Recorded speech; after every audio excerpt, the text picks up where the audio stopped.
Saudações! Eu gostaria de lhe fazer esse convite maravilhoso. Participe do programa de hoje, nosso tema, Políticas Públicas sobre Ideologia de Gênero. E hoje o programa será absolutamente diferente. Quem estará comigo na bancada entrevistando Áurea Maranhão e nossa participação, nossa convidada maravilhosa, doutora Ediane Brito. Participe!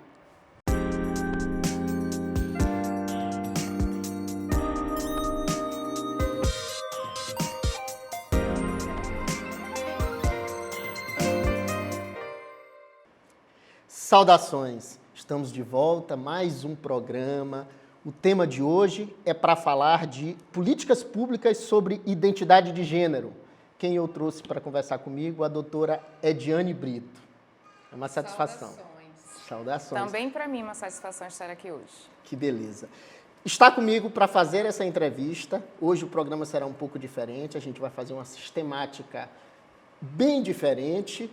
Áurea Maranhão. Minha linda irmã, minha maninha, diretora, apresentadora, atriz. Ela vai encabeçar esse programa. Eu estou aqui só de enfeite, hoje eu estou aqui só passeando. Áurea Maranhão, prazer a sua presença aqui, é sempre uma satisfação tê-la aqui. Estou muito feliz, meu irmão. Saudações a todo mundo.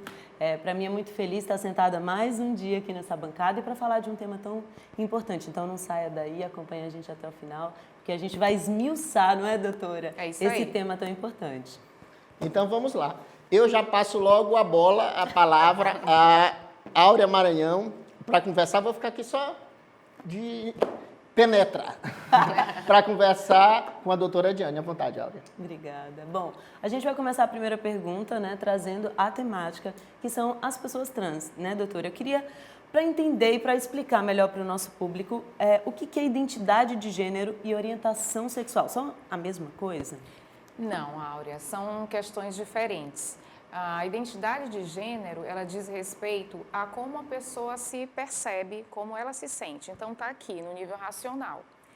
E essa pessoa, ela pode nascer com a genitália feminina, por exemplo, e se identificar como sendo homem. E aí ela seria trans. E pode ser também cis, no caso da pessoa nascer com a genitália feminina e se perceber e se sentir como mulher. E a pessoa trans, assim, socialmente, né? Como que é introduzida? Como que a pessoa trans se coloca socialmente? Assim, depois graças a Deus que atualmente a gente já ouve falar muito mais sobre as pessoas trans. Antigamente as pessoas não falavam sobre isso, então as pessoas trans, elas se autodefiniam como homossexuais. Né? Só que aí depois dos filmes, das novelas, enfim, eles tiveram acesso e muitas pessoas passaram então a olhar aqueles filmes, aquelas personagens e se identificarem. Mas assumir que é trans, né, porque a pessoa nasce trans, os estudos cada vez mais estão indicando isso, quer dizer, até eu nem posso dizer que é 100%, porque ainda se está estudando tudo isso. Mas há uma tendência, através dos estudos, né, a se considerar que a pessoa nasce trans, assim como nasce homossexual. Então, a dificuldade, de novo, é assumir, por conta do preconceito, né? O Brasil é o país que mais mata trans, né, no mundo, então essas questões todas assustam muito. Doutora, deixa eu interceder aqui e fazer uma pergunta. Essa temática é uma temática bem interessante. Todas as famílias certamente tem alguém que tem alguma relação, ou todo mundo tem na família alguém, às vezes um trans, ou às vezes alguém que tem uma proximidade com esse universo. E eu gostaria de lhe perguntar o seguinte: como deve ser o comportamento dos familiares com relação à pessoa trans ou aquele que se identifica assim como? Então, assim, dos pais, dos irmãos, dos filhos, né, dos amigos, como é que se dá essa relação? Você, como especialista na área, conhecedora da área, a doutora Ediane é sexóloga, a doutora Ediane, ela é especialista nessa área, a gente já vai falar um pouquinho mais sobre as suas qualificações, mas eu gostaria logo que a senhora me respondesse com relação a esse comportamento de terceiro, como é que se dá esse acompanhamento? Então, transicionar, que é passar por essa adequação, né, da questão do corpo em si, tudo adequando à questão da genitália, já é um processo muito difícil. E quando você não tem o apoio da família, e apoio, eu não quero dizer que apoio é a família concordar com aquilo que está acontecendo. Apoio é estar junto, é caminhar junto, é tentar estar ali do lado da pessoa para fortalecê-la naquilo que ela precisar. Nós, enquanto pais, não somos avisados, informados da possibilidade de termos um filho homossexual ou transexual, enfim, transgênero. Mas isso acontece. E acontecendo, eu diria hoje que não é preciso que aconteça na sua família para você buscar conhecimento, porque as pessoas trans, elas estão se colocando e vão se colocar ainda mais, né? A gente vê na questão política, por exemplo, já foram 25 vereadores eleitos agora nessa última eleição. Então, a gente tem que pensar nisso, a representatividade deles. Então, a gente precisa se informar para desconstruir o preconceito. E dentro de casa, eu diria que esses pais precisam procurar ajuda de profissionais que são sensíveis a essas questões, né? Psicólogos, às vezes psiquiatras mesmo, para que eles entendam, enquanto pais, enquanto familiares, todo esse processo, estudar sobre isso.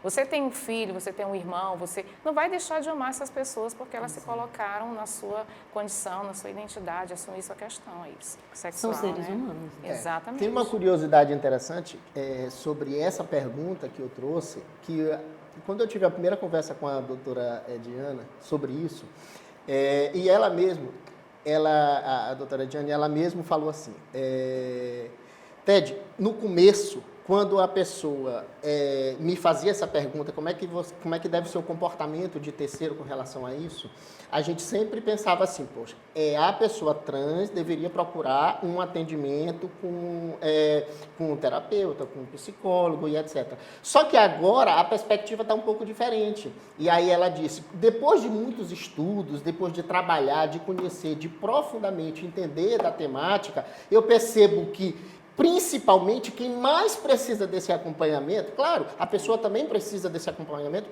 por conta de terceiros, exatamente desses conflitos familiares e sociais, mas quem mais precisa são os familiares, no final das contas, os familiares é que precisam entender que esse comportamento deve ser diferente, quer dizer, você tem que começar a se aperceber diferente para respeitar o outro. Então, eu achei bem interessante essa perspectiva que a doutora nos trouxe, dessa mudança de paradigma com relação a isso. Aura Maranhão, fique à vontade. E tem uma coisa que é muito importante, que a doutora mesmo falou, que é a questão da representatividade.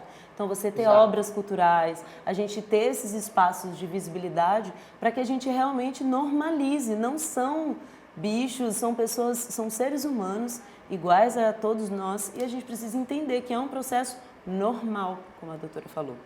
Doutora, eu queria que a senhora falasse um pouquinho da sua especialidade, a área que a senhora trabalha e qual é o tratamento e como ele acontece aqui em São Luís do Maranhão.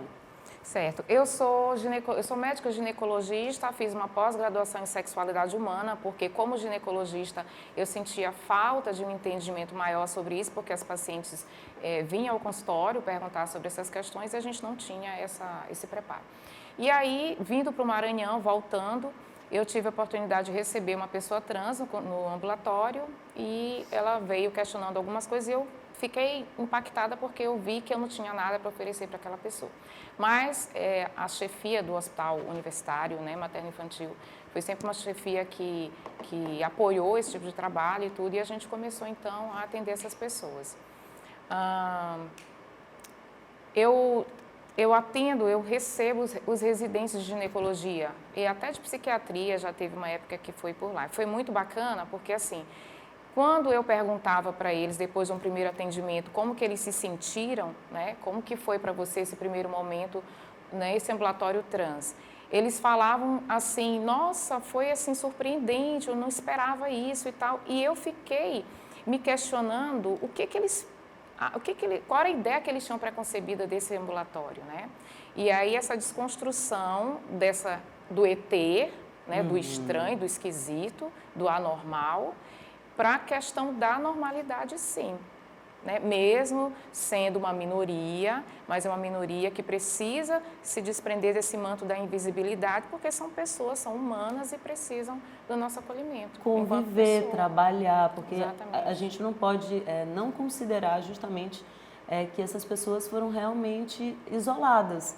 Né? Então, não há espaços de trabalho, não há espaços de convivência, foram pessoas que foram se isolando ali nas suas bolhas, né? E eu queria, doutora, se a senhora puder especificar, assim, falar um pouco melhor, se aqui no Maranhão existem políticas públicas de saúde direcionadas às pessoas trans, né? Se há um espaço dedicado a elas, né? É assim, na verdade, no contexto nacional, já existe pouca coisa ainda, né? Mas existem. Então, por exemplo, a questão do processo transexualizador já foi um avanço e um ganho muito grande para essa população, porque todo mundo, né, tem acesso, que o brasileiro tem acesso ao nosso sistema SUS. E o sistema, ele tem alguns hospitais que são credenciados, que são cadastrados para oferecer tanto o atendimento ambulatorial de hormonização como as cirurgias para modificação corporal, alteração corporal e da genitália, né? Então, isso já foi um mega avanço. Mas tudo o que vem, que é protagonizado, que é, né, aí vira um desafio. Aí é seu, mas você tem que camelar muito, brigar muito, isso custa caro e tudo mais. Em relação ao estado do Maranhão, a gente já teve sim alguns ensaios aí, alguma coisa ainda muito tímida, mas de novo eu insisto na questão que se a gente considera que 10% da nossa população brasileira faz parte aí do LGBTQIA+, né? E com certeza é um número subestimado, porque muitas pessoas não se colocam em relação à sua identidade, sua orientação sexual. Então, a gente precisava o quê? Se organizar mais, né? A gente não, as pessoas trans, porque elas só vão sair da invisibilidade quando elas se colocarem de uma forma organizada, e aí pode ser através da questão política mesmo, mas também pode ser através da arte. Eu sempre incentivo isso dentro do ambulatório de transgênero lá do hospital, né? Deles se colocarem, se apresentarem, escrevendo, se manifestando de alguma forma, porque isso é ser humano, e é o que eles são a princípio, antes de qualquer coisa. Se apresentarem sem ter medo de ser o que são. Exatamente. Perfeito. Vamos fazer um rapidíssimo intervalo. A gente volta já já para discutir essa questão interessantíssima. É importante que todos entendam o tamanho da importância dessa temática, para que a gente possa respeitar e viver, claro, muito melhor, harmonicamente. É rapidinho, já já a gente volta.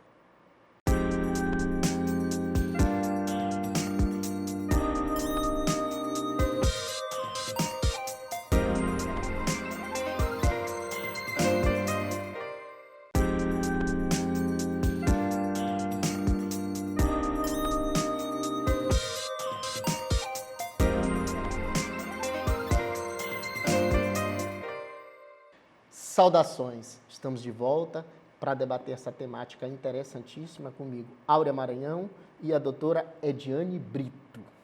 Vamos dar continuidade aos nossos trabalhos. Eu queria fazer uma pequena observação sobre isso. A doutora Ediane nos trouxe a perspectiva sobre as minorias. A gente precisa entender, Áurea, que chegou um momento no mundo, e aí eu falo a partir do direito, da nossa percepção jurídica, do mundo jurídico, que a gente começou a se aperceber de tantas minorias que, na verdade, a sociedade brasileira é formada por um conglomerado de minorias. Então, assim, não existe essa classe majoritária mais. Essa classe majoritária, ela ainda existe, é apenas uma impressão que se tinha dela, mas isso está absolutamente superado, porque a gente começa a perceber que, na verdade, nós temos um conjunto de minorias formando o todo, né? São os trans, são os negros, são as mulheres, os homens, quer dizer, não tem mais essa de dizer assim, uma classe majoritária, predominante, não tem mais isso não. Exato. Quer dizer, tudo é apenas uma perspectiva de minorias. A gente é tão diferente, a gente é tão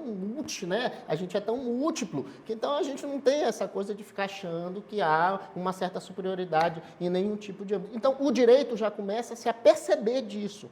E esse aqui é o interessante. Claro, a sociedade já vem pensando nisso. Se a gente olhar assim pela ótica um pouco mais distanciada, né, o mercado acaba igualando todo mundo, né, por uma questão do consumo. Sim. Então a gente precisa realmente entender as nossas diferenças, entender que sim, a gente, né, os quilombolas, os indígenas, né, são comunidades completamente diferentes, a gente é formado de todas essas diversidades, né? E a riqueza está nisso, né, nas diferenças. E doutora, explica um pouquinho melhor para quem está em casa sobre o processo transexualizador. Qualquer pessoa pode fazer?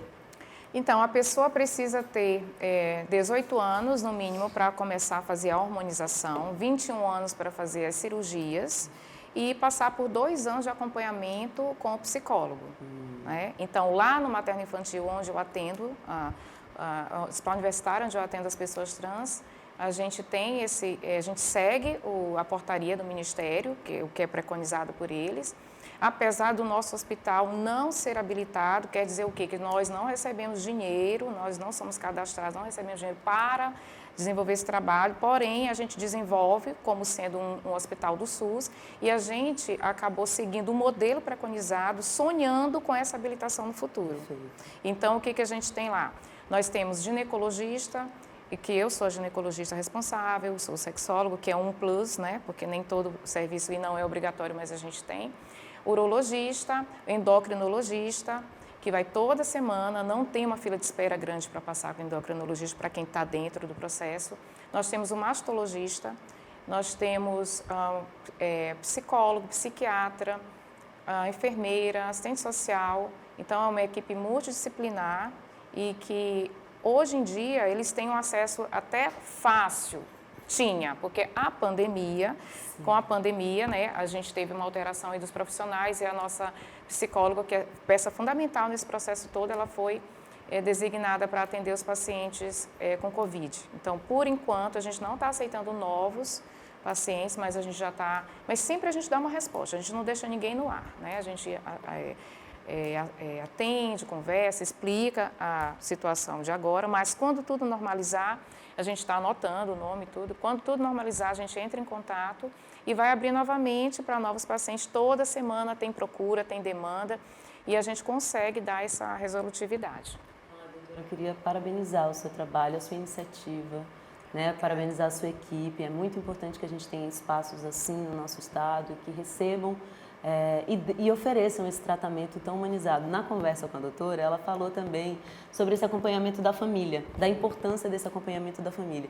E ela falou uma coisa muito interessante, que família é quem está ali do lado, né? Então, acaba acompanhando esse processo junto com a pessoa que está na transição, quem está do lado. Então, pode ser um amigo, pode ser, né, um parente Sim. mais distante, pode ser aquela pessoa que está ali no apoio. É família também. E também recebe esse carinho, esse atendimento, né, para que também saiba como se colocar. Que é isso que a gente vem falando aqui. Não adianta só a gente falar sobre as pessoas trans, mas também abrir espaço para que elas falem e a gente tenha a consciência e saiba se comunicar. Né, saiba perguntar. Se você não sabe, por exemplo, como se direcionar a uma pessoa trans, pergunte a ela. Ela é a melhor pessoa a responder como ela gostaria de ser tratada. Exatamente. Aí que vem a questão do nome social, né? Então, o nome social ele surgiu a partir disso. Mesmo quando a pessoa trans não tem condições de fazer a alteração do corpo, ela já pode sim lançar a mão, que é um direito dela assegurado, já um decreto de 2016, ou até um pouco antes disso, ela tem direito a ser atendida na esfera federal pelo nome social. Ela pode exigir isso, é um direito assegurado. Sobre essa perspectiva do nome, a doutora trouxe essa informação importante, eu queria acrescentar uma informação. Na verdade, essa discussão se deu a partir do Supremo Tribunal Federal, foi na DI 4275, em que os ministros do Supremo lá determinaram que para haver a alteração do nome no registro civil, precisaria apenas uma redesignação de pertencimento social. Ou seja, se a pessoa se entender dessa modalidade, ela já pode se direcionar, claro, sendo maior de idade, ela já pode se direcionar ao cartório e mudar o seu nome, sem nenhum problema. Ou seja, não precisa de processo judicial, não precisa de autorização de ninguém, de nenhum órgão, quer dizer, nem um órgão público, nem um juiz, para dizer que você pode mudar o seu nome. Então, se você se sente assim, dessa forma, já há a possibilidade de assim fazê-lo, por determinação do Supremo Tribunal Federal, você vai ao cartório e faz essa alteração. Se você tiver alguma dúvida sobre isso, procure um profissional capacitado, procure um advogado, ele vai melhor lhe orientar, mas não há muita burocracia, o processo é bem tranquilo, porque já há uma designação sobre isso. Bom, vou então puxar aqui aquela frase emblemática que o meu irmão sempre faz, que é para a senhora fazer e trazer aqui considerações finais, deixar aqui uma mensagem positiva, tanto para as pessoas trans quanto para as pessoas não trans. Então, por favor. Gente, estou muito feliz, viu, por ter participado, por estar aqui com vocês. Realmente acrescentou bastante, para mim, inclusive. a gente tentou convidar aqui pessoas trans para estarem justamente, para colocarem, se posicionarem, mas a gente, por conta da produção, a gente não conseguiu trazer, porque há um limite de pessoas aqui dentro do estúdio. Sim. A gente também tentou trazer através de um vídeo, mas as pessoas que a gente convidou tiveram problemas na hora de produzir os conteúdos, mas chegou uma pergunta, e eu acho muito importante a gente fazê-la, que é, se eu estou fazendo o meu tratamento de hormonização, e pego o Covid, por exemplo, eu tenho que suspender o meu tratamento de hormonização ou eu posso continuar fazendo, né, isso para a pessoa que contraiu o Covid? Ou eu preciso suspender o tratamento? Essa pergunta, desculpa, é da Dani Bi, que é uma artista maranhense maravilhosa e que mandou essa pergunta para a gente. Olha, cada caso a gente tem que ver individual, né? Sempre a individualidade. Mas talvez essa pergunta tenha sido feita agora por conta da embolia, trombose, né? Coagulação, a questão de coagulação que a Covid também leva. E aí a pessoa usa hormônio, então... Mas assim, pessoas cis também usam hormônios, né? Então, de novo, tem que ver cada caso, mas assim... Por cima, não mexeria em nada, não alteraria em nada. Ela vai, usa a medicação normal, se chegando lá o médico que estiver acompanhando, porque precisa ir ao médico, né? Suspeita de Covid não tem que ficar em casa.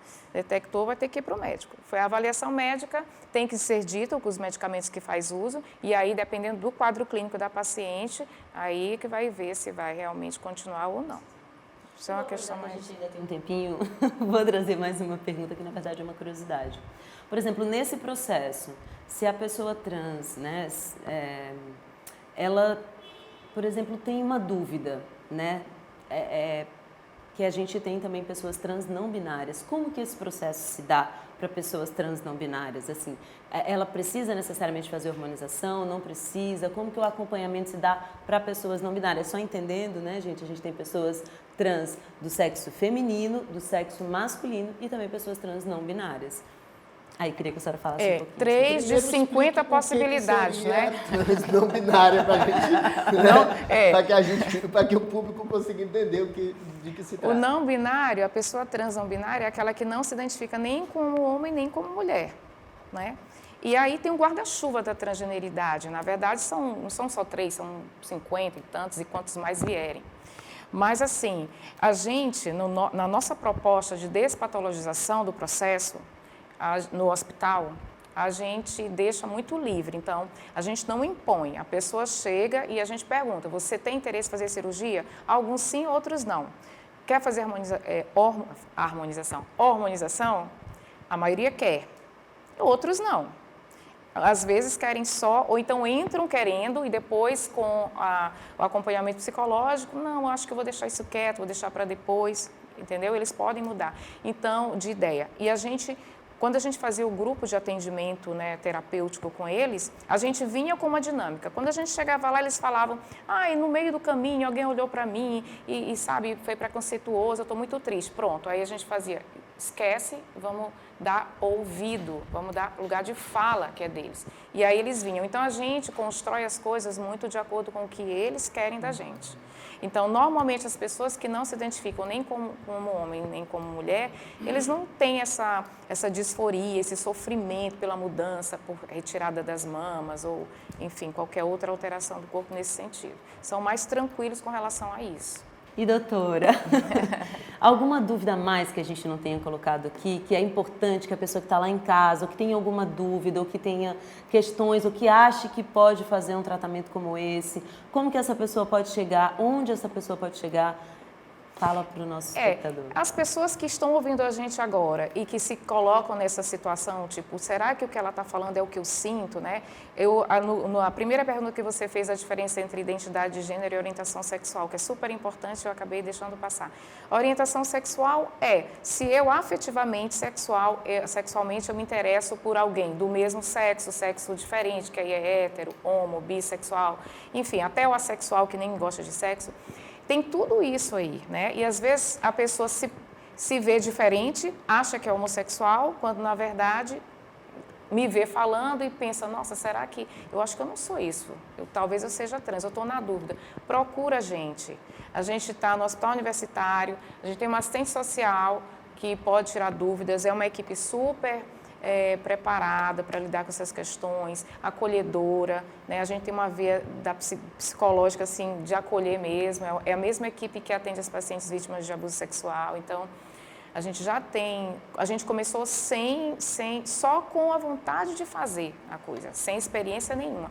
Mas agora a gente já tem aí um bom tempo e assim, procurem a gente, a família, a mãe que está desconfiando que o filho está diferente, está falando coisas que eu não compreendo. Procura a gente sempre vai achar um caminho, um espaço. Um de nós da equipe vai receber essa pessoa e dar o acolhimento necessário para que tire as dúvidas e se encontre aí na vida. Perfeito. Bom, minha gente, eu gostaria demais de agradecer a doutora Ediane Brito, por ter tirado um tempinho na sua agenda para ter vindo conversar com a gente sobre essa temática. Essa é uma temática que tem a ver com pertencimento, com respeito, né? E também agradecer demais a minha maninha, a Áurea Maranhão, que já vai passar uns dias aí longe da gente, vai fazer alguns filmes, séries e etc. E depois volta.